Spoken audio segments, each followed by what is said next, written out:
Hello friends, good morning. നമ്മുടെ എല്ലാ TV സീരിയലിലേക്ക് എല്ലാവർക്കും സ്വാഗതം. അങ്ങനെ അവരുടെ കയ്യിൽ നിന്ന് കോമ്പൻസേഷൻ കിട്ടാത്തതിൻ്റെ ആ ഒരു ഇത് മുഴുവനും അച്ഛനും അമ്മയും മോളും കൂടി അവിടെ നിന്ന് ഇങ്ങനെ സംസാരിക്കുക. ഒരു ഗതി ഇല്ലാത്തവരാണ് പിന്നെ പോട്ടേന്ന് വെക്കായിരുന്നു. ഇത് ഒരു ദിവസം തന്നെ കോടികളുടെ ലാഭം ഉണ്ടാക്കുന്നവരാ. അവർക്ക് നമ്മളുടെ ആഗ്രഹം അല്ലെങ്കിൽ നമ്മുടെ ആവശ്യം അംഗീകരിക്കാൻ എന്താ പറ്റത്തില്ലേ എന്നാണ് വേണു ഭാര്യയോടും മകളോടും ചോദിക്കുന്നത്. അങ്ങനെയുള്ളപ്പോൾ അവർക്ക് 2-3 കോടി രൂപ തന്നാൽ എന്നാ കുഴപ്പം? ആവശ്യമുള്ള കാര്യങ്ങളിലൊന്നും അവന്മാർ പൈസ ചിലവാക്കത്തില്ല. ഇപ്പം നോക്കിക്കേ, ഫുട്ബോൾ പ്രവചന മത്സരം എന്ന് പറഞ്ഞ് വലിയ തുകയാണ് അവനൊക്കെ അടിച്ചു പൊളിച്ച് കളയുന്നതെന്ന് വേണു പറയാം. കോടികളാണ് അതിൻ്റെ പേരിൽ ദൂർത്തടിച്ച് കളയുന്നതും. അങ്ങനെയൊക്കെ വരുമ്പോൾ കൊച്ചുമോൻ കുറച്ച് കോടതി കയറി അങ്ങ് ഇറങ്ങട്ടെ, അതോടുകൂടി എല്ലാം താഴെ ഇറങ്ങി വന്നോളൂ. അഹങ്കാരം അങ്ങ് തീരട്ടെ, നീ വാ മോളെ എന്നും പറഞ്ഞ് അച്ഛൻ മോളെയും കൂട്ടിക്കൊണ്ട് പോണു. അമ്മയോട് യാത്ര പറഞ്ഞ് മകള് പോണു. സമയം പിന്നെ കാണിക്കുന്ന ഗോവിന്ദേട്ടനെയും കനകയാട്ടോ. അപ്പോൾ ഗോവിന്ദേട്ടാ, ഇന്ന് അനിയുടെ കേസുള്ള ദിവസമാണെന്ന് പറഞ്ഞു. അന്നേരം നവീനല്ലേ എനിക്ക് വേണ്ടി കോടതിയിൽ ഹാജരാകുന്നത്, അതുകൊണ്ട് പേടിക്കാനൊന്നുമില്ല കനകെ. പക്ഷേ എനിക്ക് പേടിയാ ഗോവിന്ദേട്ടാ, ശരിക്കും പേടിയാ. എന്താ നവീൻ ഈ കേസ് തോൽക്കുമെന്ന് നിനക്ക് തോന്നുന്നുണ്ടോ? അതാണ് നിൻ്റെ പേടി? അതല്ല ഗോവിന്ദേട്ടാ, ഈ അനിയും നവീൻ തമ്മിൽ അങ്ങനെ ഇടയ്ക്കിടയ്ക്ക് കാണുന്നത് നല്ലതല്ല എന്നും ഇനി അനി എങ്ങാനും നന്ദുവിന് ഇഷ്ടമാണെന്ന് പറഞ്ഞു കഴിഞ്ഞാൽ കാര്യങ്ങളൊക്കെ കുഴയില്ലേന്ന് കനക ഗോവിന്ദനോട് ചോദിക്കാം. എന്ന് മാത്രമല്ല, നന്ദു ഇപ്പോഴും ഈ നവീനുമായിട്ടുള്ള കല്യാണത്തിന് എതിർത്തുകൊണ്ടിരിക്കുകയല്ലേ എന്ന് ചോദിച്ചു. നവീൻ ഇവിടെ വന്ന് പെണ്ണ് ആലോചിച്ചെന്ന ഇപ്പം എനിക്കും അറിയാം. അതുകൊണ്ട് അവൻ ഇനി കഴിഞ്ഞ കാര്യങ്ങളൊന്നും നവീനോട് പറയുമെന്ന് എനിക്ക് തോന്നുന്നില്ല കനക. അങ്ങനെ അവൻ ചെയ്യില്ല എന്ന് പറഞ്ഞു. അങ്ങനെ ഇവർ സംസാരിച്ചുകൊണ്ടിരിക്കുമ്പം വീട്ടുമുറ്റത്തേക്ക് ഒരു വണ്ടി വരുന്നു. അത് വേറെ ആരുമല്ല, നമ്മുടെ നവീൻ. പറഞ്ഞു തീരുന്നതിന് മുന്നേ ആളെത്തിയല്ലോ എന്നും പറഞ്ഞിങ്ങനെ നിൽക്കുക രണ്ടുപേരും. അപ്പം നവീൻ അങ്ങോട്ടേക്ക് കയറി ചെന്നു. വാ മോനെ. എന്താ മോനെ, കോടതിയിലൊന്നും പോയില്ലേ എന്ന് ചോദിച്ചു. അപ്പോൾ കോടതിയിലേക്ക് പോകാനായിട്ട് ഇറങ്ങിയതാ. അപ്പോൾ നന്ദുവിനെ ഒന്ന് കണ്ടേച്ച് പോകാമെന്ന് വിചാരിച്ചു എന്ന് പറഞ്ഞു. അന്നേരം നന്ദു മോളെ എന്നും പറഞ്ഞ് വിളിച്ചു. അപ്പോൾ നന്ദു അങ്ങോട്ടേക്ക് വന്നു കേട്ടോ. നന്ദുവിനൊരു ഹാഫ് ഡേ ലീവ് എടുക്കാൻ പറ്റുമോ എന്ന് ചോദിച്ചു. അപ്പോൾ എന്തിനാ നവീനേട്ടാ? അല്ല, കോടതിയിൽ ഇന്ന് അനിയുടെ കേസ് നടക്കുകയല്ലേ, അപ്പോൾ അവിടെ നടക്കുന്ന കാര്യങ്ങളൊക്കെ നേരിട്ട് കാണാമല്ലോ, അതുകൊണ്ടാണെന്ന് പറഞ്ഞു. അനി ഒന്നുമില്ലെങ്കിലും നിൻ്റെ അടുത്ത ഫ്രണ്ടല്ലേ എന്നും ചോദിക്കുക. അപ്പം തിരിച്ചോട്ട് നിൽക്കുക കനക. അല്ലേ ആൻറ്റി, അനി ജയിക്കൂല്ലോ എന്നുള്ളത് ഒരാശങ്കയുണ്ട് നമ്മുടെ നന്ദുവിനെ. അപ്പോൾ അച്ഛനും അമ്മയും കൂടി ഇങ്ങനെ നോക്കുക. എനിക്കും അതിനെപ്പറ്റി നല്ല സംശയമുണ്ട്, ഇന്നത്തെ ദിവസം ഡിവോഴ്സ് കിട്ടുമോ എന്നുള്ളത്. രണ്ടാളുടെ സംശയം ഇന്നത്തോടെ മാറി കിട്ടുമെന്ന് നവീൻ പറയുമ്പം ഇന്നതിന് സാധ്യതയുണ്ടോ മോനെ എന്ന് ചോദിച്ചു. ഇന്നായാലും ശരി, നാളെ ആയാലും ശരി, അനാമികയുടെ പിടിയിൽ നിന്ന് അനിയെ മോചിപ്പിക്കാമെന്ന് ഞാൻ അവന് വാക്ക് കൊടുത്തിട്ടുണ്ടെന്ന് നവീൻ പറയാം. അവന് മാത്രമല്ല നന്ദുവിനും ആ വാക്ക് കൊടുത്തിട്ടുണ്ടെന്ന് പറഞ്ഞപ്പോൾ കനക ഇങ്ങനെ നോക്കുക. അതുകൊണ്ടാണ് ഞാൻ കോടതിയിലേക്ക് പോകുന്ന വഴി ഇങ്ങോട്ടേക്ക് കയറിയത് തന്നെ. നന്ദുവിനെയും കൂട്ടിക്കൊണ്ട് പോകാമല്ലോ എന്ന് വിചാരിച്ചാന്ന് പറഞ്ഞു. മോൻ വന്ന് വിളിച്ചതല്ലേ, മോള് ചെല്ലാൻ പറഞ്ഞു അന്നേരം അച്ഛൻ. ഇനി ആലോചിക്കാനൊന്നും ഇല്ലെന്നേ, പെട്ടെന്ന് ഡ്രസ്സ് മാറി വരാൻ പറഞ്ഞു നന്ദുവിനോട്. ശരി നവീനേട്ടാന്ന് പറഞ്ഞ് നന്ദു പോയി. അപ്പോൾ അങ്ങനെ അവിടെ ഇരിക്കുമ്പോൾ മോൻ അനിയെ ഇടയ്ക്ക് കാണാറുണ്ടോ? പിന്നെ ഞങ്ങൾ ഇടയ്ക്കിടയ്ക്ക് കാണാറുണ്ട്, സംസാരിക്കാറോ ഉണ്ടെന്ന് പറഞ്ഞു നവീനെ. അല്ല, അപ്പം അനി എന്താ മോനോട് പറയാറ്? അവനങ്ങനെ പ്രത്യേകിച്ചൊന്നും പറയാറില്ല. നന്ദുവിനെ ഇഷ്ടമാണെന്ന് ഞാൻ അവനോട് ആദ്യം പറഞ്ഞതെന്നും, പക്ഷേ എന്തുകൊണ്ടാണെന്ന് അറിഞ്ഞില്ല. ഞാൻ പറഞ്ഞ സമയത്തൊന്നും അവൻ ആ കാര്യം നന്ദുവിനെ അറിയിച്ചില്ല എന്ന് നവീൻ ഇവരോട് പറയാം. അതിൽ എനിക്ക് അവനോട് ദേഷ്യമൊക്കെ ഉണ്ട് കേട്ടോ, എന്നാലും കോടതിയിൽ ഞാനതൊന്നും കാണിക്കില്ല കേട്ടോ എന്ന് പറയുമ്പോൾ, പിന്നെ എനിക്ക് സഹോദരങ്ങളൊന്നുമില്ല, അതുകൊണ്ട് ഞാൻ അവനെ എൻ്റെ സ്വന്തം കൂടപ്പുറപ്പാട്ട് തന്നെയാണ് കാണുന്നതെന്നും, അങ്ങനെയുള്ളപ്പോൾ അവൻ കോടതിയിൽ പരാജയപ്പെട്ടു പോകാൻ പാടില്ല എന്നും പറയുന്നു. അങ്ങനെ അവരക്കാര്യം സംസാരിച്ച് അവിടെ ഇരിക്കുമ്പം ഇവിടെ നമ്മുടെ അനാമികയുടെ വക്കീലും അനാമികയും അതുപോലെ വേണുവും കൂടി സംസാരിച്ചുകൊണ്ട് നിൽക്കുക. ബന്ധം പിരിയാൻ രണ്ടു കൂട്ടർക്കും ഒരു മടിയും ഇല്ല, അല്ലെ പ്രശ്നവും ഇല്ല. എന്നാൽ വലിയൊരു തുക നഷ്ടപരിഹാരമായി നിങ്ങൾക്ക് വേണം താനും. അതുകൊണ്ട് ഡിവോഴ്സ് വേണ്ടത് എതിർ കക്ഷിക്കാണെന്നേ എനിക്ക് കോടതിയിൽ പറയാൻ പറ്റുള്ളൂ എന്ന കാര്യം പറയാം. അപ്പം അങ്ങനെ പറഞ്ഞാൽ മതി സാറേ. അങ്ങനെ തന്നെയാണല്ലോ മോൾ ഇതുവരെയും ജഡ്ജിയോട് പറഞ്ഞതെന്ന് വേണു അന്നേരം അവിടെ നിന്ന് ഇങ്ങനെ പറയാം. നവീൻ വക്കീൽ ഞങ്ങളോട് വെല്ലുവിളിയൊക്കെ നടത്തിയെങ്കിലും എനിക്ക് ഡിവോഴ്സ് വാങ്ങി കൊടുക്കാൻ അയാൾക്ക് വലിയ താല്പര്യം ഇല്ലെന്നാണ് ഞങ്ങളുടെ ഒരു കണക്കുകൂട്ടൽ എന്ന് അനാമിക പറയുന്നു. അതിൻ്റെ കാരണം ഞാൻ സാറിനോട് പറഞ്ഞല്ലോ, നവീൻ വക്കീല SI പെണ്ണിനെ വലിയ ഇഷ്ടമാണ്. എന്നാൽ ഈ അനിയും SIയുമായിട്ടാണെങ്കിലോ മുടിഞ്ഞ പ്രേമത്തിൽ. അങ്ങനെയുള്ളപ്പോൾ എനിക്ക് ഡിവോഴ്സ് കിട്ടാത്തതല്ല ഈ വക്കീലിന് നല്ലത്. അപ്പം ഇവൻ്റെയൊക്കെ മനസ്സിൽ എന്താണെന്നൊന്നും നമുക്ക് പറയാൻ പറ്റത്തില്ല വേണമെന്ന് ഈ വക്കീൽ. എന്തായാലും കോടതിയിൽ ഇന്നത്തെ പെർഫോമൻസ് കാണുമ്പോൾ മനസ്സിലാകും അവനെ ബന്ധം പിരിക്കണോ വേണ്ടയോ എന്നുള്ളത്. അങ്ങനെ ഇവരതും പറഞ്ഞുകൊണ്ട് അവിടെ സംസാരിച്ചുകൊണ്ട് നിൽക്കുന്ന സമയത്ത് നമ്മുടെ അനി അങ്ങോട്ടേക്ക് വരുന്നു. അനി വന്ന് വണ്ടിയിൽ ഇറങ്ങിയപ്പോൾ കാണുന്നത് ഇവരെ 3 പേരെയാ. ഇവർ 3 പേരും ഭയങ്കര ചർച്ചയിലാണ്. അപ്പോൾ ദേ വരുന്നുണ്ട് ബന്ധം പിരിയണമെന്നും പറഞ്ഞ് കരഞ്ഞൂട് നടക്കുന്നവൻ എന്നും പറഞ്ഞ് അനാമിക ഇങ്ങനെ ഇവരോട് പറയുമ്പോഴേക്കും ആരാ ഈ വരുന്നത് എന്നും ചോദിച്ച് വേണു. ജോർജ് വക്കീൽ സാറ് ഒരു കൊട്ടയ്ക്കകത്ത് ഡിവോഴ്സ് കേസുമായിട്ട് വന്നതാണെന്ന് വേണു കളിയാക്കുന്നു.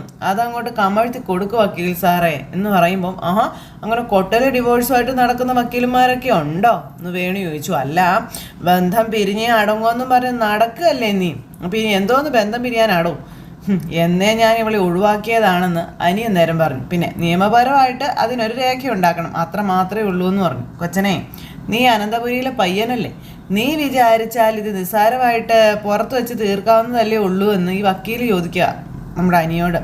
അതിനൊരുപാട് അവസരങ്ങൾ നിനക്കുണ്ടായിരുന്നു. ഇനി കോടതിയിൽ നിന്റെ വക്കീല് എത്ര കിണഞ്ഞ് പരിശ്രമിച്ചാലും ഇവർ ആവശ്യപ്പെടുന്ന തുക കൊടുക്കാതെ ഈ കേസ് തീരത്തില്ല നീ വക്കീല്. ആയിക്കോട്ടെ, കേസ് എത്ര നീണ്ടുപോയാലും ശരി, 5 പൈസ ഞാൻ ഇവൾക്ക് കൊടുക്കില്ല എന്ന് നമ്മുടെ അനി തറപ്പിച്ചങ്ങ് പറഞ്ഞു. കോടതി പറഞ്ഞാലും കൊടുക്കത്തില്ലേ? അപ്പം കോടതി ആദ്യം പറയട്ടെ. പെണ്ണിന് മാത്രം കോടതി മുൻതൂക്കം കൊടുക്കുന്ന കാലമൊക്കെ അതൊക്കെ അങ്ങ് പോയി സാറേ. സാറൊന്നും അറിഞ്ഞില്ലേ നീച്ചു. ഇപ്പം കോടതിക്കും ചില കാര്യങ്ങളൊക്കെ ബോധ്യപ്പെട്ടിട്ടുണ്ടെന്നും പറഞ്ഞു. പറച്ചിൽ കേട്ടാൽ തോന്നുമല്ലോ നിന്റെ മുത്തച്ഛന് ജ്വല്ലറി അല്ല കോടതിയാണ് സ്വന്തമായിട്ടുള്ളതെന്ന്. അതാണോടാ നീ ഇത്തരം സംസാരിക്കുന്നതെന്ന് വേണു ചോദിക്കും. അതിന് സ്വന്തമായിട്ട് കോടതിയൊന്നും വേണ്ടല്ലോ, ഇച്ചിരി കോമൺ സെൻസ് മതി, ഡെയിലി പത്രം വായിച്ചാൽ മതി എന്ന് നമ്മുടെ അനി പറഞ്ഞു. ഇവനോടൊക്കെ എന്തിനാച്ചാ വെറുതെ വായിട്ട് അലയ്ക്കുന്നത്, വിവരദോഷി എന്നും പറഞ്ഞ് നിൽക്കുമ്പം അതെടി വിവരദോഷിയായി ഈ നിൽക്കുന്ന നിന്റെ അച്ഛനാണെന്ന് അനി അന്നേരം അനാമികയോട് പറഞ്ഞു. നിന്നെ വളർത്തി ഈ പരുവത്തിലെത്തിച്ച് ഇയാളാണെന്ന് പറഞ്ഞു.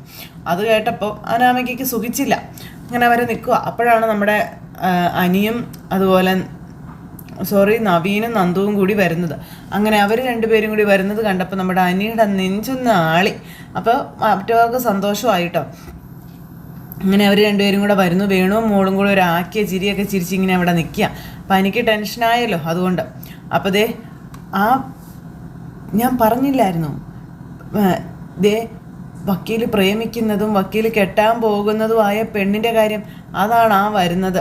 അവർ തമ്മിൽ നല്ല ചേർച്ചയല്ലേച്ചാ എന്നൊക്കെ അനാമിക. അതുകൊണ്ടല്ലേ ഇപ്പം ഇവനെ വെട്ടിട്ട് അവൾ അവനെയും കൊണ്ട് നടക്കുന്നതെന്നും പറഞ്ഞ് ഒരു ഇതിൽ വേണു ഇങ്ങനെ അനിയെ കളിയാക്കുക. അപ്പോൾ എന്നാൽ പിന്നെ കോടതി കൂടുന്നതിന് മുൻപ് നിങ്ങളിൽ ആരാണ് അവളെ കെട്ടുന്നതെന്ന് അങ്ങ് തീരുമാനിക്കുക എന്ന് വേണു.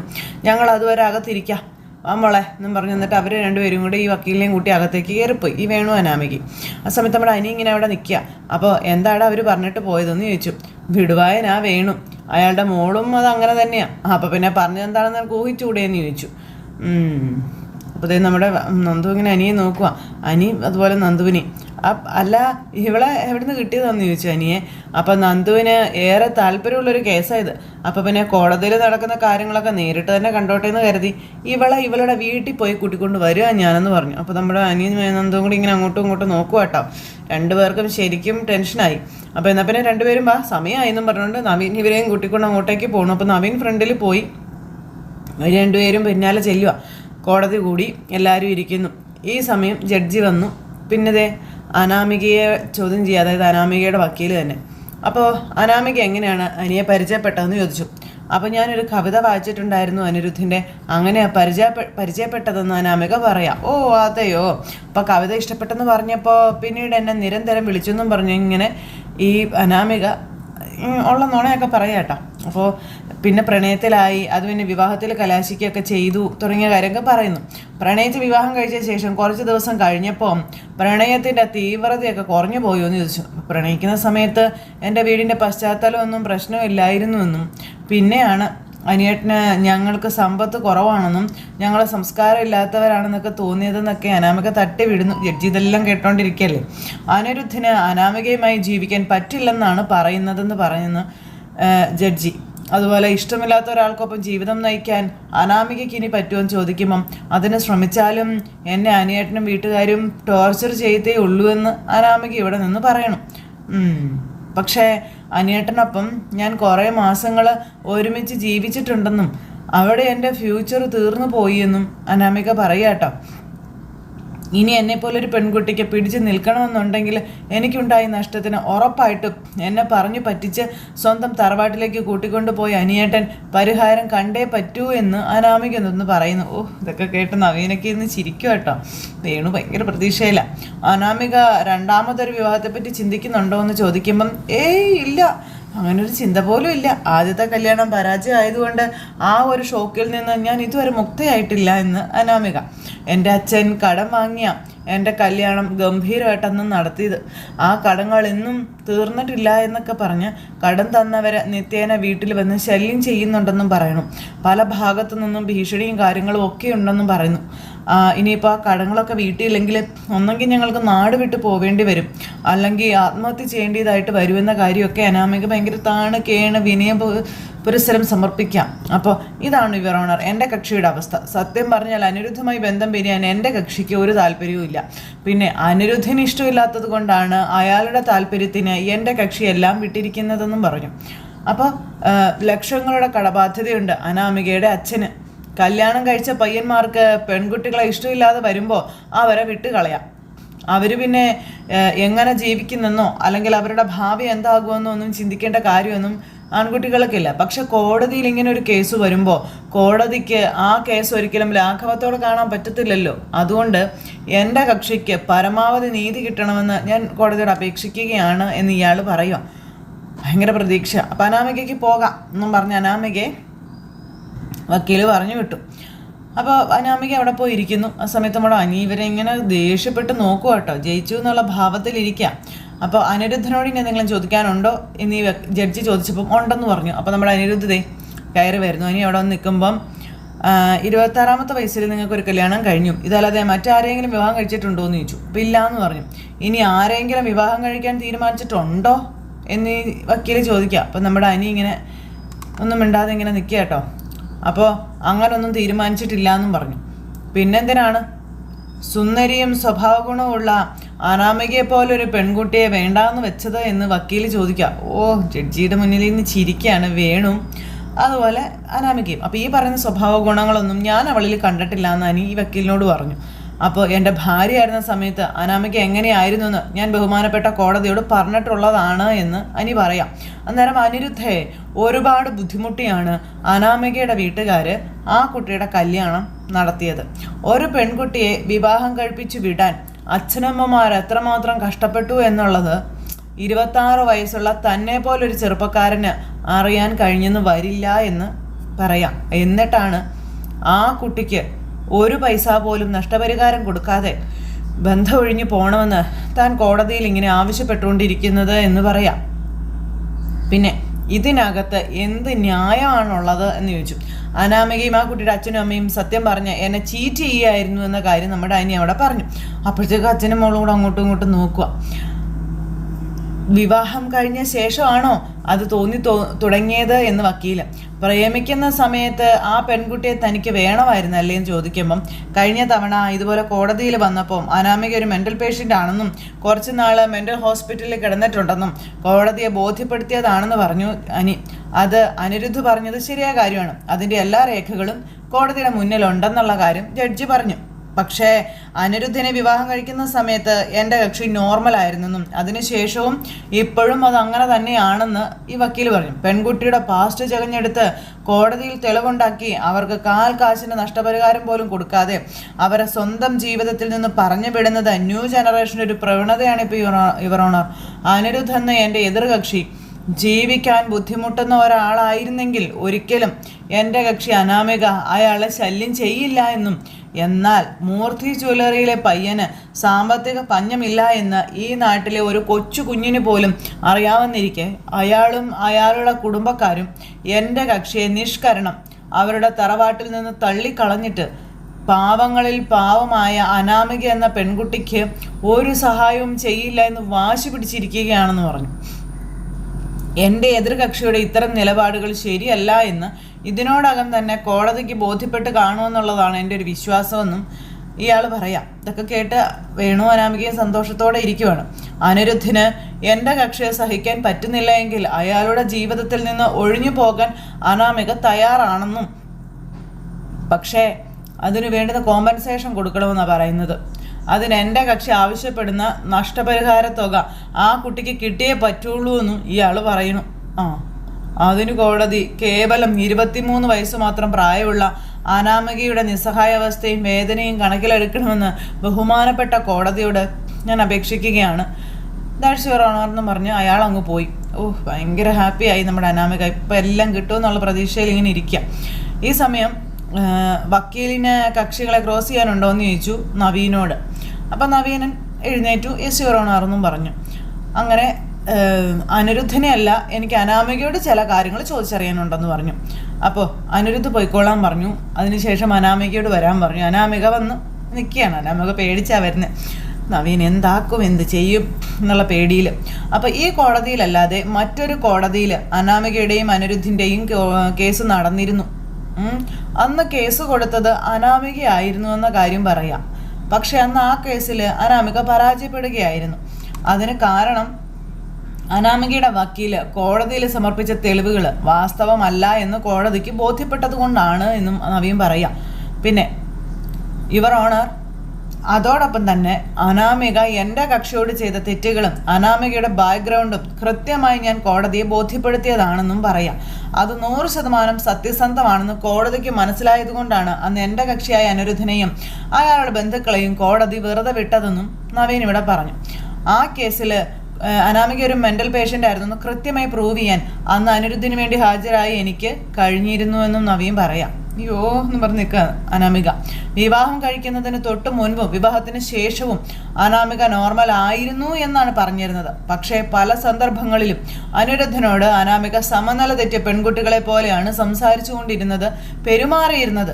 അതൊക്കെ അന്ന് കോടതിക്ക് മനസ്സിലായതുമാണെന്ന കാര്യവും പറഞ്ഞു. അനന്തപുരി പോലെ വലിയ സമ്പന്നമായ ഒരു ഫാമിലിയിലേക്ക് അനാമികയുടെ അച്ഛൻ അനാമികയെ പറഞ്ഞു വിടുമ്പോൾ അതിൻ്റെതായ ഒരു മാന്യതയിൽ പറഞ്ഞു വിട്ടേ പറ്റൂ.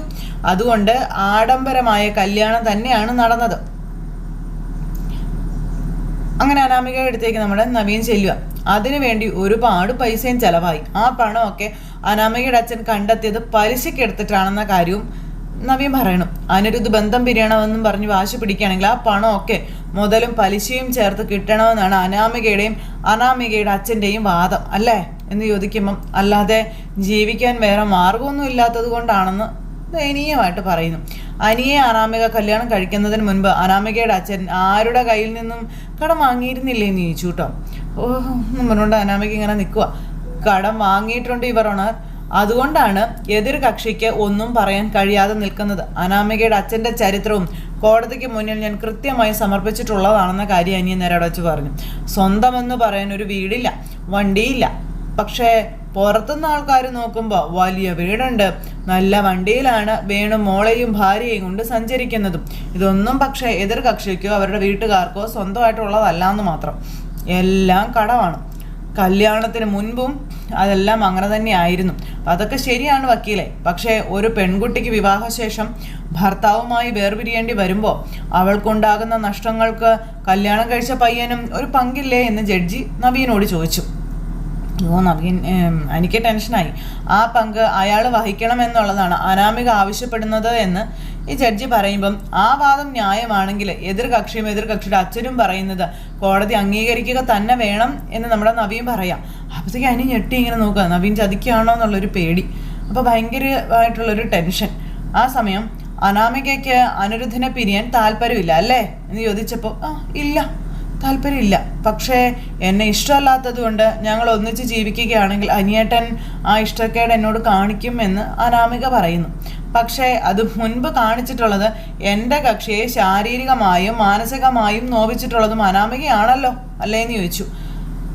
അത് കോടതിക്ക് ബോധ്യപ്പെട്ട കാര്യമാണല്ലോ. അതൊക്കെ എന്നെ സ്നേഹിക്കാത്തതിൻ്റെ ദേഷ്യം കൊണ്ട് ഞാൻ ചെയ്തു പോയതാണെന്ന് നമ്മുടെ അനാമിക.